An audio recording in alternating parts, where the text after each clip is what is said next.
మీ ఏం IT AI job అయితే join next it challenge.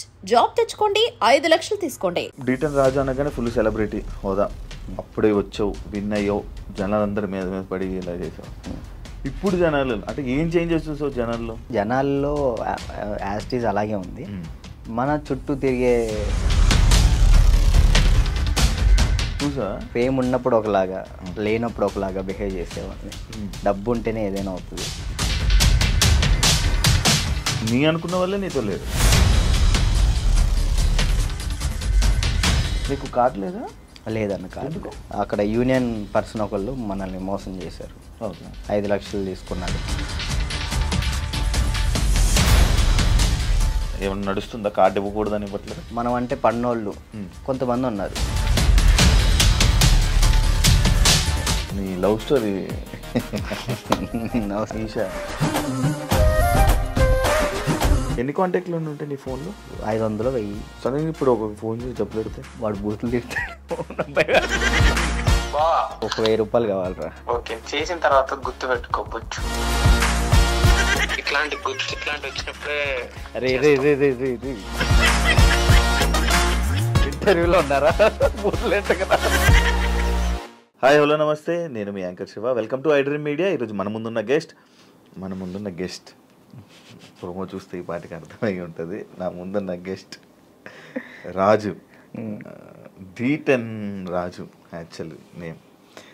నా కెరియర్ స్టార్టింగ్ అంటే అప్పట్లో ఫస్ట్ అంటే నన్ను నేను ప్రూవ్ చేసుకోవడం కోసం ఒక ఇంటర్వ్యూ చేశానంటే రాజుతో నేను చేయడం జరిగింది.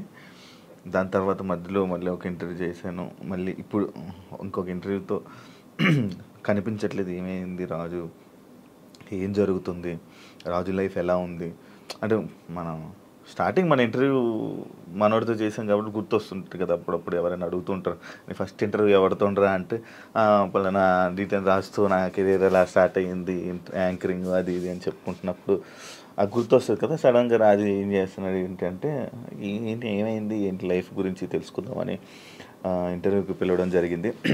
రాజుతో మాట్లాడి తన ప్రజెంట్ లైఫ్ ఎలా నడుస్తుంది ఏంటని తెలుసుకునే ప్రయత్నం అయితే చేద్దాం. హాయ్ రాజు. హాయ్ అన్న, నమస్కారం. నమస్తే. ఇలాగే ఇప్పుడు మనం ఫస్ట్ స్టార్టింగ్ గుర్తుందండి కదా? గుర్తుందండి. ఫుల్ యంగ్ ఎనర్జీకి సన్నంగా. మీరు కూడా సన్నంగానే నేను సన్నంగా ఉండేవాడిని. పరిగెత్తే వాళ్ళం వైజాగ్లో కదా. అవునండి. అప్పుడే విన్ అయ్యి మంచి హైప్ మూమెంట్. అప్పటికి ఇప్పటికి నీకు చేంజ్ ఏం చూసావు రాజు? నాలోనా మీలోనా? మొత్తం నీ కెరియర్లో, నీ కెరియర్లో కానీ అప్పటికి ఇప్పటికి చేంజెస్ ఏం చూసావు? అంటే అప్పుడు ఫుల్ డీటెన్ రాజు అనగానే ఫుల్ సెలబ్రిటీ హోదా. అప్పుడే వచ్చావు, విన్ అయ్యావు, జనాలందరి మీద పడి ఇలా చేసావు. ఇప్పుడు జనాలు అంటే ఏం చేంజెస్ చూసావు జనాల్లో కదన్న నేను చూసింది. జనాల్లో యాస్టీస్ అలాగే ఉంది. మన చుట్టూ తిరిగే కొంతమంది ఉంటారు కదా, వాళ్ళలో చేంజ్ చూసాను నేను. చేంజ్ చూసాను చాలా. అంటే ఫేమ్ ఉన్నప్పుడు ఒకలాగా, లేనప్పుడు ఒకలాగా బిహేవ్ చేసేవాళ్ళని. అంటే మనం అప్పుడు చిన్నపిల్లలం కాబట్టి మనకు అంతకు తెలీదు. ఎవరు కలిసినా కానీ మనోళ్ళే అనుకున్నాను. బట్ వన్స్ మనం దాటిన తర్వాత మన అనుకునే వాళ్ళు మనతో లేరు. అంటే కష్టం వచ్చినప్పుడు ముందున్నవాడే మన ఫ్రెండ్ అంటారు. అలాంటి వాళ్ళు లేకుండా అయిపోయారు. సో అది తెలుసుకున్నా. ఓకే, ఏదైనా కానీ మనం స్టాండర్డ్గా ఉన్నప్పుడే గట్టిగా నిలబడాలి. డబ్బు ఉంటేనే ఏదైనా అవుతుంది. డబ్బు లేకపోతే మనిషిని కాదు కదా, ఎవరిని లెక్క చేయరని అర్థమైంది. అంటే నువ్వు నీ అనుకున్న వాళ్ళే నీతో లేరు? నా అనుకునే వాళ్ళు నాతో లేరు. అంటే ఓన్లీ జస్ట్ బికాస్ ఫేమ్ లేదు. అంతే, ఫేమ్ లేదని. ఫేమ్తో వాళ్ళు ఫేమ్ వల్లే వచ్చారు, ఫేమ్ లేదని వెళ్ళిపోయారు. అంతే. మరి ఏమనుకున్నావు మరి ఈసారి నుంచి అలా నమ్మొద్దు అలా? అంటే ఇప్పుడు మనిషి ఎప్పుడు ఒక దగ్గరే ఉండిపోడు కదన్న. ఇప్పుడు నేను అనేది ఇప్పుడు ఉన్నాను, డీటెయిన్ తర్వాత ఒకటి వచ్చింది, సరే నేను అక్కడే ఉంటాను, ఇంక ఎదుగుతా కదా. టైం ఉంది, నా ఏజ్ ఉంది కాబట్టి ఇంకా చేయగలుగుతా, శక్తి కూడా ఉంది కాబట్టి టైం తీసుకొని ఇప్పుడు తెలిసింది కాబట్టి ఇంకా జాగ్రత్త పడతాను ఎలా ఉండాలి ఏంటి అని. నార్మల్గా నీకు లైఫ్ ఇచ్చింది చిట్టి మాస్టర్ అంటారు, కానీ కొంతమంది అంటారు చైతన్య మాస్టరే రాజుకి లైఫ్ ఇచ్చారు, రాజు అసలు సెట్ అయ్యాడంటే చైతన్య మాస్టరే అని అంటారు. అసలు ఇంతకీ ఏది నిజం? యాక్చువల్లీ ఏంటంటే అన్న, ఇప్పుడు డాన్స్కి నేను అక్కడ దాకా వెళ్ళాలి, ఎక్కడో కమ్మ ఊరిలో ఉండేవాడిని హైదరాబాద్ దాకా తీసుకొచ్చిన పర్సన్ చైతన్య మాస్టర్. హైదరాబాద్ దాకా వచ్చి డీలో సెలెక్ట్ అవ్వాలి అంటే మాస్టర్ ఉండాలి. మాస్టర్ బట్టి మనం సెలెక్ట్ అవుతాం. అంత వాళ్ళ స్టూడెంట్స్ని కూడా వదిలేసి రాజువే కావాలనుకున్న చిట్టి మాస్టర్. ఓకే. ఇక్కడ ఏంటంటే రెండు కంపేర్ చేయాలనుకుంటే ఇద్దరు సమానమే. ఇటు చిట్టి మాస్టర్ లేకపోతే నేను ఏమయ్యేవాడిని కాదు, ఇటు చైతన్య మాస్టర్ లేకపోయినా కానీ నేను ఎదిగేవాడిని కాదు. ఈ ఇద్దరు వాళ్ళే నేను ఈ పొజిషన్లో ఉన్నానంటే వాళ్ళిద్దరు వాళ్ళే, చిట్టి మాస్టర్ చైతన్య మాస్టర్ వాళ్ళే. ఓకే. చైతన్య మాస్టర్ ఎందుకు సడన్గా నువ్వు చాలా ఎక్కువ బాగా ఫీల్ అయిపోయి ఫేస్ కూడా చేంజ్ అయిపోయి అసలు ఏం మాట్లాడుతున్నావు అన్న సిచ్యువేషన్కి వెళ్ళిపోయావు ఎందుకు అంతా? అంటే యాక్చువల్లీ అన్న, అది నేను ఫస్ట్ 4:30 టైంలో నాకు ఫోన్ చేశారు. ఆయన లాస్ట్ వీడియో కాల్ చేశారు. ఆయన చేశారు, నాకు వీడియో కాల్ చేశారు. అంటే ఆ సిచ్యువేషన్ జరిగే ముందర ఆయన 5:10కి చేసుకున్నారు. ఫస్ట్ కట్ చేసిన, అంటే ఎప్పుడు సరదాగా మాట్లాడుకున్న వ్యక్తి కాబట్టి ఏంతో ఏం లేని కట్ చేసిన. మళ్ళీ చేశాడు. సరే ఏం అవసరం ఉందా అని చేసిన. కొంచెం డల్గా ఉండి మాట్లాడటం, బాధపడటం. ఏమైంది మీకు, ఎందుకు అట్లా బాధపడుకుంటారు, రండి మన దగ్గర రండి, అందరం కలిసి ఉందాం, ఎంజాయ్ చేద్దాం అని చెప్పి నేను మాస్టర్ చెప్పిన. సరే జాగ్రత్తగా ఉండు, మంచిగా ఉండు అంటే, నేను ఏమైంది మీకు పిచ్చి పెట్టిందా అని చెప్పేసి నేను అలా మాట్లాడాను. సరే ఈ లోపల ఫోన్ కట్ చేసి ఆనానికి వెళ్ళి వచ్చే లోపల ఫోను ఇట్లా మాస్టర్ ఇట్లా చేసుకోండి. నాకు ఫ్రాంక్ చేయడానికైనా కొంచెం బుద్ధి ఉండాలిరా అని నేను అందరిని తిడుతున్నా. నాకు అసలు అర్థం కావట్లే. 2-3 గంటలు వీడియో చూసేంతవరకు నాకు ఏం జరిగిందో వీడియో చూసిన తర్వాత అన్న వెళ్ళిపోయినా. నేను అక్కడికి వెళ్ళిన, అసలు అందరూ ఏడుస్తున్నారు. అసలు నా కళ్ళలోంచి నీళ్ళు రావట్లే. ఆయన పక్కనే మాస్టర్ని ఇలా పట్టుకున్నాను, అక్కడ తీసుకెళ్తున్నాను, అందరూ ఏడుస్తున్నారు. నాకు ఎలా ఉంది ఇప్పటికీ, ఆయన బతికి ఉన్నారు అనే ఫీల్లోనే ఉన్నా నేను. అంటే ఇప్పుడు మాస్టర్ చనిపోయారు అనే ఫీల్ అయితే నాకు లేదు. ఏదో ఎవరినో బాడీని తీసుకెళ్ళి ఆడ పెట్టిను, ఈయన ఎక్కడో బ్యాంకాక్ సింగపూర్లోనో ఎక్కడో ఉండి అట్లా ఆ విధంగా చేసి ఉంటాడు అని నేను అనుకుంటున్నా. నా దృష్టిలో అయితే అదే ఉంది. ఇప్పటికీ ఆయన చనిపోయాడంటే నేను నమ్మలేను ఇప్పటికి కూడా. ఇప్పటికీ స్టిల్ ఆ ఫీల్లో లేను నేను, ఆయన చనిపోయిన ఫీల్లో లేను. ఓకే. ఒక దగ్గర ఇప్పుడు ఎక్కడో యాక్సిడెంట్ అయింది, మనం ఎవరు ఫోన్ చేస్తాం మనం? ఇంట్లో వాళ్ళు. నాకు మా ఇంట్లో వాళ్ళ నెంబర్ తెలీదు. 8187861143 ఆయన నెంబరే తెలుసు నాకు ఇప్పటికీ. మాస్టర్ నెంబరే ఆయనే, ఇంకా అన్నీ ఆయనే. అట్లా అయ్యేసరికి నేను మైండ్ స్ట్రక్. 1 year అసలు ఏం పని చేయలేకపోయినా, అసలు ఏం చేయలే. 1 year పాటు ఖాళీగా ఉన్నా. డ్యాన్స్లోనే ఆయన అంటే డి అయిపోయిన తర్వాత కూడా నీకు మంచి నిలబడిన వ్యక్తి ఆయనే ఇండస్ట్రీలోనే. ఆయన ఉన్నప్పుడు నా దగ్గరకు వచ్చేవాళ్ళు కూడా ఎవరు లేరు. అంటే ఏదైనా ఆయనే చూసుకుంటాడు. నా దాకా ఏ ప్రాబ్లం రానికుండా చూసుకునేవాడు. ఆయన వెళ్ళిపోయిన తర్వాత ప్రతి ఒక్కరికి మనం చునకలు అయిపోయాం. అయ్యో. అంటే మాస్టర్ మెయిన్ ఉండేవాడు. ఎవరైనా మనం తక్కువ చేసినా కానీ వెంటనే ఏంద్రా నువ్వు అని చెప్పేసి ముందు ఉండేవాళ్ళు.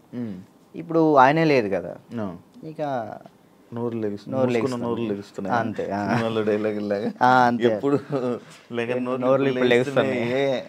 అంతే ఇక ఆల్మోస్ట్ ఇక అంతే. మరి అవి ఎప్పుడు మోయిస్తావు? కొంచెం అన్న టైం, ఒక పాయింట్ కోసం వెయిట్ చేస్తున్నా అంతే. అది కొరియోగ్రాఫర్ కానీ లైక్ యాక్టింగ్ అయినా కానీ రెండిట్లో ఒకటి మాత్రం పక్కా. నీకు కార్డు లేదా? లేదన్న కార్డు ఇవ్వలేదు, కార్డు ఇవ్వలేదు. నువ్వు ఇప్పుడు మామూలుగా డాన్సర్ కార్డు అప్లై చేస్తావా, కొరియోగ్రాఫర్ కార్డు అప్లై చేస్తావా? ఫస్ట్ నేను D10 అయిపోయిన వెంటనే డాన్సర్ కార్డు అప్లై చేశాను. వచ్చిందా? నేను డబ్బులు కూడా ఇచ్చాను, రాలేదు. అక్కడ యూనియన్ పర్సన్ ఒకళ్ళు మనల్ని మోసం చేశారు. 5 లక్షలు తీసుకున్నారు. ఎవరో కూడా తెలియదు. డబ్బులు అయితే మోసపోయాను. సో యూనియన్ వాళ్ళు కంప్లైంట్ పెట్టమన్నారు. కంప్లైంట్ అయితే ఇప్పుడు రీసెంట్గానే కంప్లైంట్ పెట్టాను. ఇప్పుడు కొరియోగ్రాఫర్ కార్డు అడుగుతున్నా. అంటే రీసెంట్గా నేను డాన్స్ ఐకాన్ కొరియోగ్రాఫర్ పోయాను, అది విన్నాను. దానివల్ల కొరియోగ్రాఫర్ కార్డు అడుగుతున్నా. టైం పట్టిద్ది రాజు, అంటే మీరు డాన్సర్ కూడా చేయలే కదా అని అంటున్నారు. సో ఇక అందుకే నేను ఏం చేయాలా ఆలోచిస్తాను. సరే, ఎందుకు ఏమైనా ఇబ్బంది ఉందా వాళ్ళ దాంట్లో? ఏమైనా నడుస్తుందా? కార్డు ఇవ్వకూడదని ఇవ్వట్లేదు లేకపోతే? అది తెలియదు అన్న నాకు. అనిపిస్తుందా ఇప్పుడు నీకు? అంటే మధ్యలో నాకు కొన్ని తెలిసింది ఏంటంటే, ఎవరో సమ్ పర్సన్స్ మనం అంటే పన్నోళ్ళు కొంతమంది ఉన్నారు, వాళ్ళు ఆపుతున్నారేమో అని నా ఉద్దేశం. డాన్సర్స్లోనే డాన్సర్కే శత్రువులు అంటారు కదా, లైక్ వాళ్ళు ఎవరో కూడా తెలియదు నాకు. గొడవలు పెట్టుకోవటం ఇలాంటివి అసలు ఇష్టం లేదు. అయినా ఎందుకు మనం అంటే పడట్లేదో అర్థం, నేను ఏం తప్పు చేశానో తెలియదు అక్కడ. కానీ అవతలకు మనం అసలు మనం వాళ్ళకి ఏం చేయలే, కానీ తప్పుగా ఎందుకు అనుకుంటున్నారో అది తెలియట్లేదు నాకు. ఫేడ్ అవుట్ ఎందుకు అయిపోయావు నువ్వు? ఏం చేయాలో అర్థం కావట్లేదు అన్న నాకు. అంటే ఇప్పుడు మళ్ళీ డీ చేయాలంటే వచ్చిన ప్లేస్లోకి మనం వెళ్తున్నట్టు ఉంటుంది, వెళ్తే ఒక స్టెప్ పైకి వెళ్ళినట్టు ఉండాలి కదా. కొరియోగ్రఫీ చేయొచ్చు కదా. అదే కొరియోగ్రాఫర్ కార్డు లేకుండా మనం సినిమాలో చేస్తే ప్రాబ్లం అవుతుంది. అంటే డీలో కొరియోగ్రఫీ చేయలేమా? నీకు అవకాశం రావట్లేదా డీలో? అంటే ఇప్పుడు ఆల్రెడీ మనం డీలో విన్ అయ్యాం కాబట్టి మళ్ళీ డీ చేస్తే డీ కంటే కొరియోగ్రాఫింగ్ ఒక సినిమాలో లేకంటే ఏదైనా వెబ్ సిరీస్లో దీనిలో చేయాలని నా ఉద్దేశం. అంటే డీలోనే కొరియోగ్రఫీ చేస్తూ అలా సినిమాలకి అలా చేయకూడదా? అలా ఒక దాని మీద కాన్సన్ట్రేట్ పెడితే అది బాగా చేయాలని ఆలోచిస్తాను. ఇప్పుడు డీ మీద కాన్సన్ట్రేట్ చేసాం అనుకున్నా, ఖచ్చితంగా 1 year పాటు మనం దాని మీదే కాన్సన్ట్రేట్ చేసి ఒకటి మనం చేసినామంటే అది విన్ అవ్వాలి. 2 పడవల మీద మనం కాలేయకూడదు, ఒక దాని మీదే ఫుల్ కాన్సన్ట్రేట్ పెట్టుకొని చేయాలి. ఇక్కడ ఏమైంది, ఇప్పుడు మళ్ళీ నేను డీ కొరియోగ్రాఫింగ్ వెళ్ళిపోతాను, ఆ టైంకి కార్డు వస్తే సినిమా ఆగిపోతుంది. కాదు, ఇప్పుడు సినిమా చేయాలంటే కార్డు ఉండాలా? ఖచ్చితంగా కార్డు ఉండాలి, లేకపోతే తీసుకోకూడదా? నేను తీసుకోరు. ఎందుకు? అందుకే ఆగిపోతున్నాను. ఎందుకు తీసుకోకూడదు? నాకు ఆల్రెడీ సినిమాలో ఆఫర్లు వచ్చినాయి. మరి డైరెక్ట్గా హీరోలు డైరెక్టర్లు కూడా మీరు చేయండి కొరియోగ్రాఫింగ్ అన్నారు. ఇప్పుడు మనం సినిమా సాంగ్ చేస్తే సినిమా ఆపేస్తారు యూనియన్స్. అంటే వాళ్ళు పెట్టుకున్న దాన్ని మనం జవదాటకూడదని నేను. అంటే ఇప్పుడు ప్రతిదీ శత్రువులు చేసుకోకూడదు కదన్న. ఇప్పుడు వాళ్ళంటూ ఒక టీం పెట్టారు, ఇది యూనియన్ ఉంది, మీరు దీన్ని పాటించాలని చెప్పేసి అన్నారు. నేను అదే పరంగా నేను కూడా ఉన్నాను. నాకేంటంటే కార్డు కోసం వెయిట్ చేస్తున్నా, కార్డు వస్తే చాలు చేద్దామని రెడీగా ఉన్నా. చాలా డ్యాన్స్ క్లాసులు పెడుతుంటావు లేపే. యాక్చువల్లీ ఏం జరుగుతుందంటే అన్న, ఫస్ట్ ఇంటర్వ్యూ మనం డ్యాన్స్ క్లాస్లోనే పెట్టాం, అక్కడ బాగా వచ్చారు జనం. దానికన్నా ముందు ఇంకో డ్యాన్స్ క్లాస్ లేదు నీకు? అది ఖమ్మంలో అది హైదరాబాద్లో ఫస్ట్ అదే. హైదరాబాద్లో ఫస్ట్ అదే. అక్కడ ఏమైపోయింది, ఎక్కువ మంది జనాలు అయిపోయేసరికి డ్యాన్స్ చేస్తుంటే అది ఆ బిల్డింగ్ మొత్తం షేక్ అవుతుందని చెప్పి ఓనర్ గొడవ పెట్టాడు. పక్కన మళ్ళీ చదువుకునే వాళ్ళకి ఇచ్చారు, అంటే సంథింగ్ స్టడీకి ఇచ్చారు. స్టడీయా డ్యాన్సా అంటే నేను కూడా స్టడీయా అంట, చదువుకున్న వాళ్ళని ఇబ్బంది పెట్టకూడదని. ఇది నా కెరియర్, దీన్ని వదులుకోలేను అలా అని.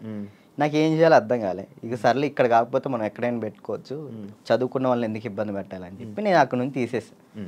తర్వాత గ్రాండ్ ఓపెన్ చేసి శేఖర్ మాస్టర్ని పిలిపించి అదే ఓపెన్ చేశాను. మొత్తం 100 మంది డాన్సర్లు వచ్చారు, వాళ్ళ కోసం సపరేట్ హాస్టల్ పెట్టాను. వారాన్ని అయింది, లాక్డౌన్ పడింది. అదే సెకండ్ లాక్డౌన్ 3 నెలలు పడింది. ఎంత సంపాదించాను మళ్ళీ అంతా వాళ్ళకే పెట్టిన. అంటే వాళ్ళు ఇప్పుడు నా కోసం వచ్చిన వాళ్ళని నేను పంపించకూడదు, వదిలేయకూడదు. అట్లా ఆ లాక్డౌన్లో ఎక్కడికైనా వెళ్తారో కూడా తెలియదు. ఇంకా 3 నెలలు వాళ్ళు ఇచ్చిన డబ్బులే నేను వాళ్ళకే ఇంకా ఫుడ్ పెట్టుకుంటూ పెట్టిన తర్వాత ఇక తీయాల్సి వచ్చేసింది. అది మళ్ళీ పెట్టా. పేరెంట్స్ ఏమంటున్నారు, నువ్వు ఉంటేనే మేము జాయిన్ చేస్తాం అంటున్నారు. నేను ఎలా ఉంటాను, అసిస్టెంట్స్ ఉంటారండి, చిన్నపిల్లలకి అసిస్టెంట్స్ ఉంటారు, వాళ్ళు నేర్పిస్తారు. నేను కూడా ఉంటాను, ఒక 1-2 days ఉండనేమో. వర్క్ ఉన్నప్పుడు నేను అక్కడికి వెళ్తాను, లేనప్పుడు నేను ఇక్కడే ఉంటానంటే మీరు ఉంటే నేను జాయిన్ చేస్తా, లేదంటే లేదు అంటారు. ఇక దానివల్ల ఇప్పుడు ఏం పెట్టట్లే. ఆన్లైన్ క్లాసెస్ పెట్టుకుందాం అని చూస్తున్నాను. ఒకవేళ ఇప్పుడు నేను డ్యాన్స్ క్లాస్ పెట్టాను అనుకో, నేను క్లాస్ నీకు మొత్తం సెట్ చేసి ఇచ్చా, నువ్వేం చేస్తావు? నువ్వు చూసుకుంటావు?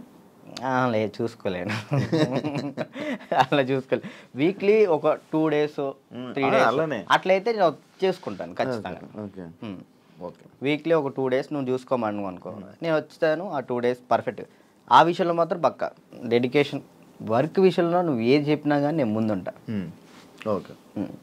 యూట్యూబ్ ఏమైంది? సాంగ్స్ చేసేవాడివి, అది కంట్రోల్ చేసావు, మళ్ళీ అది కూడా అలాగే నాకు తెలియదు అన్న అసలు యాక్చువల్లీ యూట్యూబ్ గురించి అసలు ఏంటి ప్రాసెస్ కూడా నాకు తెలియదు.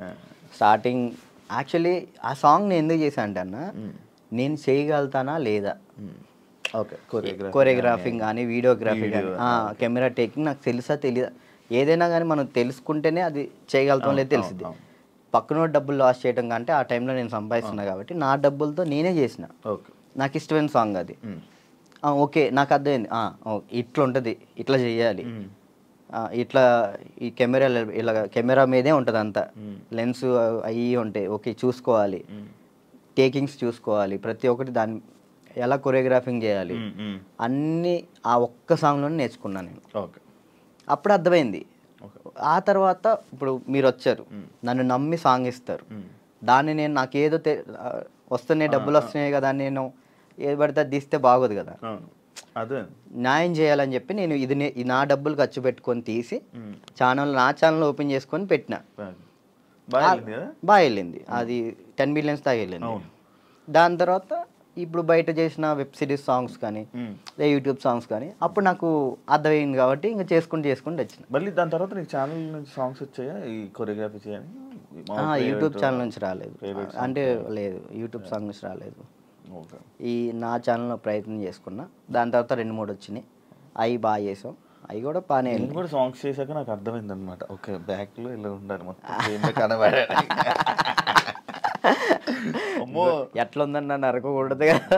నరకం కాదు అసలు, అది ఈ 2 ఎగిరిపోయేవి, నల్ల అయిపోయేవాడిని. ఒక్కొక్కసారి అప్పుడే చేతులకి ఏమయ్యేవో తెలియవు, సడన్గా పట్టేసి. మీరు కూడా చేశారు కదన్న హనుమాన్ సాంగ్, అయితే మీరు బాగా చేశారు.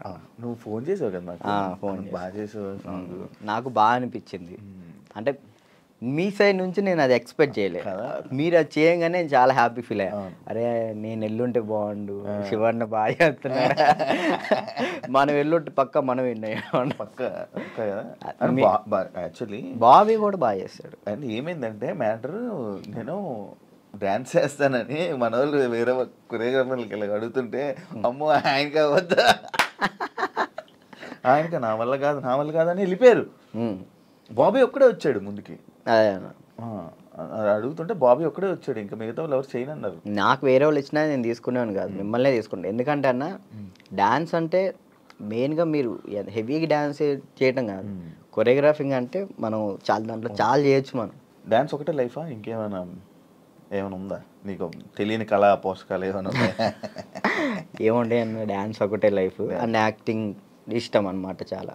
అప్పట్లో యాక్టర్ అన్నావు, హీరో అన్నావు, ఒకటి చేసా కదా, ఒక సినిమా చేశాను, చాలా అనిపించి ఒక్కటి చేద్దాం అనుకున్నా, ఒకటి చేసిన థియేటర్లో మన పాలవంచ ఖమ్మం సైడ్ పడింది, చాలు అంతే. నేను అదేదో హీరో అయిపోవాలి అట్లా లేదు, యాక్టింగ్ మీద అది సైడ్ క్యారెక్టర్ పక్కన చిన్న క్యారెక్టర్ అయినా కానీ యాక్టింగ్ బేస్ ఉంటే చేస్తాను, అది ఏదైనా చేస్తా. ఓకే, అంటే మనకి యాక్టింగ్ ఇంప్రూవ్ అవ్వాలి కాబట్టి. నీ లవ్ స్టోరీ ఎందుకులే అన్న లవ్ స్టోరీలు కాదు, మీరు అఫీషియల్గా పెట్టారు. ఏం పెట్టిన అఫీషియల్గా తెలుసు కదా జనాలందరికీ, ఏం తెలుసు ప్రియా ఇప్పుడు ఈషా ఏమైంది? ఏం కాలేదు, బ్రేకప్ కలిసి ఉన్నారా? లేదు ఏంటి అన్న, అది ఒక ప్రోగ్రామ్ అన్న, ప్రోగ్రాంలో వాళ్ళు చెప్పి మేము చేయి, ఇప్పుడు సుధీర్ రేష్మి లవర్స్ అని నమ్ముతాను కాదు కదా, అట్లా నేను తను లవర్స్ ఏం కాదు, జస్ట్ ప్రోగ్రామ్ వరకు. నువ్వు నవ్వకన్నా, యాక్చువల్లీ తను చాలా మంచి అమ్మాయి, ఆ విషయంలో చాలా అంటే చాలా మంచిది, మనమే వేస్ట్ కాలం కాబట్టి తను ఇప్పుడు హ్యాపీగా. మరి ఆ రూమర్స్ అన్నీ తప్ప, మీరు రిలేషన్ అని ఇవన్నీ లవర్స్ తర్వాత బ్రేకప్ అయిందని అంత చెప్పి నవ్వుతున్నావు, ఏం చెప్పాలన్నా ఆన్సర్ కాదు, ఆన్సర్ రావట్లేదు. సరే ఇప్పుడు దాకా బాగా మాట్లాడా, చెప్పలే. తనకి ఇప్పుడు మంచి లైఫ్ ఉంది, తను హ్యాపీగా ఉంది. మనం మాట్లాడి ఎందుకు అని చెప్పేసి అలా. ఓకే, ఆ టాపిక్ మేము ఎందుకు డిస్టర్బెన్స్ దాన్ని. ఓకే, అప్పట్లో అక్షయఖాన్ అని ఫుల్ ఇది పెట్టారు. అవును. దాని తర్వాత ఇది వచ్చింది. ఇప్పుడు అక్షయ్ నువ్వు ఇప్పుడు టచ్లో ఉన్నారా? మొన్న ఛాంపియన్స్లో అనుకుంటా కదా మళ్ళీ మీరిద్దరు కలిసి డ్యాన్స్ చేసింది అదేనా? ఛాంపియన్స్ అప్పుడు కలిసి ఉన్నారా ఇప్పుడు మీరంతా? నార్మల్ కలుస్తూ ఉంటాం అన్న. ఇప్పుడు వాళ్ళ ఇంటికి వెళ్తూ ఉంటాం అప్పుడప్పుడు. చెప్తున్నా కదా, అప్పుడు స్టార్టింగ్ అంటే ఇక తనే అసలు ఇటున్నా కానీ అటు వెళ్ళిపోయేవాళ్ళు. కాదు, ఇన్స్టాలో అందరిని అన్ఫాలో ఎందుకు కొట్టావు? ఎప్పుడన్నా ఇన్స్టాలో మొత్తం అందరినీ, మీ ఫ్రెండ్స్ వాళ్ళు వీళ్ళు అని కాకుండా అందరిని అన్ఫాలో ఎందుకు కొట్టేసావు? ఎప్పుడన్నా రీసెంట్గానా? ఏ పిచ్చిలు వేసింది ఒక్కొక్కసారి. అంటే ఒక్కరిని ఇంట్లో కూర్చున్నా అంటే ఏంది నాకు ఎవరు మెసేజ్ చేయట్లేదు ఏంటి, ఫేమ్ అయిపోయింది వదిలేసారు ఏంటి అందరని తెక్కులేసి మొత్తం అందరిని అన్ఫాలో కొట్టేసిన. మొన్న ఆ టాపిక్ కూడా నాకు ఎలా వచ్చిందంటే ఎవరు ఫోన్ చేసి రాజు ఏంటి అందరిని అన్ఫాలో కొట్టాడు అని అన్నారు. ఎందుకు అన్ఫాలో కొట్టాడు అంటే ఏమైందో ఏంటో తెలీదు, మీ మధ్య ఏదో డిప్రెషన్లో ఉండి ఏమైంది అందుకే అందరిని అన్ఫాలో కొట్టేశాడని టాక్. అది అసలు డిప్రెషన్లోకి వెళ్ళారు, అది మాత్రం నిజం. ఎందుకు ఇదే ఏం చేయాలో అర్థం కావట్లే. ఇప్పుడు ఒకటి వచ్చింది అనుకున్నా, దాని మీద గట్టిగా నుంచుంటా. ఇదేంటంటే నాకు ఇటు వెళ్ళాలో అర్థం కావట్లేదు. ఇప్పుడు కొరియోగ్రాఫింగ్ చేయాలంటే కొరియోగ్రాఫర్ కార్డు ఉంటేనే కొరియోగ్రాఫింగ్ చేస్తాను. ఇటేమో సినిమాలు వస్తున్నాయి, సాంగ్లు వస్తున్నాయి. ఇది అంటే ఛాన్స్ వచ్చింది, నేను ఎట్లా వదులుకోవాలో అర్థం కావట్లేదు, వదులుకోలేకపోతున్నా. యాక్టింగ్ అంటే నార్మల్గా యాక్టింగ్ మీద అంత బేస్ కాదు కదా, మన ఓన్లీ డ్యాన్స్ బేస్ మీద కదా. డ్యాన్స్ బేస్ మీద నేను ఇప్పుడు ఏం చేయాలా అని ఒక 24 గంటలు డ్యాన్స్ క్లాస్లో ఉండేవాడిని. ఒకేసారి ఇంట్లో కూర్చుంటే నాకు డిప్రెషన్లో వెళ్ళిపోయిన. డ్యాన్స్ చేయట్లేదు ఏంటని నేను డాన్స్ చేయట్లేదు ఏంటి, నేను డాన్స్ చేయాలని వస్తే బాగుండు అని ఒక డిప్రెషన్లోకి వెళ్ళిపోయినా నేను. ఇంకా అది కాక ఇది కాక ఇంకా అలా డిప్రెషన్లోకి వెళ్ళిపోయి అన్ఫాలోలు అంతే. అందరి మనుషులను వదిలేయడాలు. ఏంది వీళ్ళు ఒక్కళ్ళు కూడా నాకు మెసేజ్ చేయట్లేదు ఏంటి, నేనే అందరు అనుభవాలు కొట్టా. నన్ను కూడా నేను ఎందుకు కొడతాను చూడు, ఇప్పుడు కొట్టున్నా. కాదు అప్పట్లో ప్రాంక్స్ అవన్నీ వచ్చాయి, లవ్ ప్రాంక్లు అవన్నీ నువ్వు కావాలని చేసినవా? లేదన్న, ప్రాంక్ నాకు దొరికేస్తారు వాళ్ళు, చిన్నపిల్లలు వాళ్ళు ఇక్కడ దాకా ప్రొడ్యూసింగ్. దానివల్ల ఏమైనా నువ్వు కొంచెం తగ్గిందా నీ వాల్యూ అన్నీ తగ్గడం అలాంటివి ఏమైనా జరిగాయి? నాకు తెలియని కూడా తెలియదు అసలు. ప్రీ ప్లాన్ ప్రాంక్స్ కదా అవి, వాళ్ళు ప్రీ ప్లాన్ చేసుకున్నారు వాళ్ళు మొత్తం. ఎందుకు చేసావు అవి? నాకు తెలియదు అసలు వాళ్ళు చేశారని. ఎప్పుడు తెలిసింది, వాళ్ళు ఆల్రెడీ స్టార్ట్ చేసింది సగంలో తెలిసింది. వీళ్ళు జరుగు అటు జరుగు అంటే అర్థం కదా, మన కెమెరా ముందలు పెట్టాడని అన్నప్పుడు సర్లే పెట్టారు కదా ఇప్పుడు దొరికేస్తే బాగోదని కావాలని యాక్ట్ చేసి నేను కూడా కవర్ చేసి మనసులో అన్ని పెట్టేసి అది తప్పదు కదా. ఓకే, పెళ్ళి ఎప్పుడు? ఎందుకులే, నీకైందన్న? లేదు కాదు, మామూలు పెళ్ళి అంటే నాకు ఒక ఇన్ఫర్మేషన్ వచ్చింది అందుకే. లేదు, మరదల్ని ఎప్పుడు పెళ్లి చేసుకుంటా అంటే లేదన్న, ఇప్పుడే లేదు, మనకి ఇంకా టైం ఉంది. ముందు నాకేంటంటే మెయిన్ గోల్ సెట్ అవ్వాలి. మన సెట్ కాకుండా ఒక అమ్మాయి మన ఇంటికి తీసుకొచ్చి మనకున్న ప్రాబ్లమ్స్ కూడా ఆమె పెట్టేదానికంటే మనం సెట్ అయ్యి అమ్మాయిని తెచ్చుకోవడం కరెక్ట్ కదా అని. మరదల పెళ్ళి రైట్ నిజమేనా? లేదన్న, అలాంటిది ఏం లేదు. మా మమ్మీ ఇప్పుడు ఫ్యామిలీ వాళ్ళు ఇప్పుడు ఎలాగని మమ్మీ వాళ్ళు అనుకుంటారు కదా, ఏమికి ఇచ్చి చేద్దాం ఆమెకి ఇచ్చి చేద్దాం అని. అట్లా మా మరదలకి ఇచ్చి చేద్దాం అని మా మమ్మీ అనుకుంటుంది, అందరికీ చెప్పుకుంటుంది. అది లవ్ మ్యారేజ్ కాదన్న, అరేంజ్ చేసుకుంటా. ఎందుకు? లవ్ కమ్ అరేంజ్ చేసుకుంటా. బాగానే ఎవరున్నారు? లేదు ఇంకా చూసుకుంటున్నారు. నేను మెసేజ్ చేయమందామా? వద్దులే, ముందు సెట్ అవ్వాలి, ఆ తర్వాత సెట్. నీకు ఏదో ప్రాబ్లం ఉంది, అప్పుడప్పుడు పెయిన్ వస్తూ ప్రాబ్లం అవుతుంది, ఏంటది? నీకేమని చెప్తారన్న? అది ఎట్లా వచ్చిందని నాకు కూడా తెలియదు అన్న, చిన్నప్పటి నుంచి లేదు అది. లాక్డౌన్లో మనకి సడన్గా పెయిన్ వచ్చింది, కిమ్స్ హాస్పిటల్ తీసుకెళ్ళారు, 3 రోజులు ఉంచారు. 3 రోజులు ఎందుకు ఉంచారో తెలియలే. అప్పుడు చెప్పారనమాట, హార్ట్ బీట్ చాలా స్లో కొట్టుకుంటుంది, ఏమైందో తెలియట్లేదు, చిన్నప్పటి నుంచి వస్తే ప్రాబ్లం లేదు, బట్ ఇప్పుడు వస్తే చిన్నప్పటి నుంచి ఉంటుందంట స్లో బీట్ తక్కువ కొట్టుకునేది అందరికి ఉంటుందంట, కొంతమందికి ఉంటుందంట. అది చిన్నప్పటి నుంచి ఉంటే ప్రాబ్లం లేదు, ఇప్పుడు వస్తే ప్రాబ్లం ఉంటుంది అని చెప్పేసి అన్న. కొన్ని ట్యాబ్లెట్లు ఇచ్చారు, అవి వాడాం, అప్పుడు రాలే. 1 year తర్వాత ఇప్పుడు ప్రెషర్ తీసుకుంటే అప్పుడు పెయిన్ వస్తుంది. రెస్ట్ తీసుకుంటావా, వెళ్ళి సైడ్కి వెళ్ళి రెస్ట్ తీసుకుంటావా? పడిపోతాను అక్కడ. ఆటోమేటిక్గా వాటర్ తాగితే సెట్ అవుతుంది, అప్పుడు కొంచెం వాటర్ తాగితే ఇది అప్పుడు సెట్ అవుతుంది. సడన్గా పెయిన్ రావటం ఇప్పుడే మెంటల్ ప్రెషర్ తీసుకున్నప్పుడే. స్ట్రెస్ ఎక్కువైపోయి ఆ స్ట్రెస్ అయిన ఎక్కినప్పుడు ఇది మనకి షాక్ కుట్టింది కదా, షాక్ కుట్టినట్టు ఇలా అనిపించింది, అలా పడిపోతావు. ఒక 1/2 hour తర్వాత మళ్ళీ సెట్ అయిపోతావు. తగ్గిందా, సెట్ అయిందా? ఇప్పుడైతే మ్యాక్సిమం ఒక నెలలో ఒకసారి వస్తుంది, అప్పుడైతే వారానికి ఒకసారి వచ్చేది.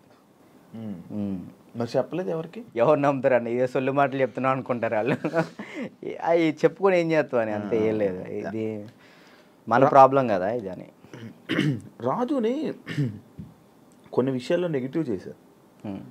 ఎందుకు ఆ బ్యాడ్ నేమ్ వచ్చింది అమ్మాయిలని ఏదని? ఈ ఎంత బయట వాళ్ళు ఇష్టపడుతుంటే అంత పన్నోళ్ళు ఎక్కువ ఉన్నారు.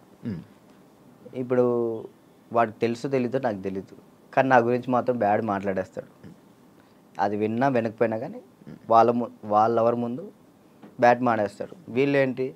వీళ్ళు 10 మంది చెప్తారు, వాళ్ళు పోయి ఇంకో 10 మంది చెప్తారు, అట్లా ఒక్కొక్కరు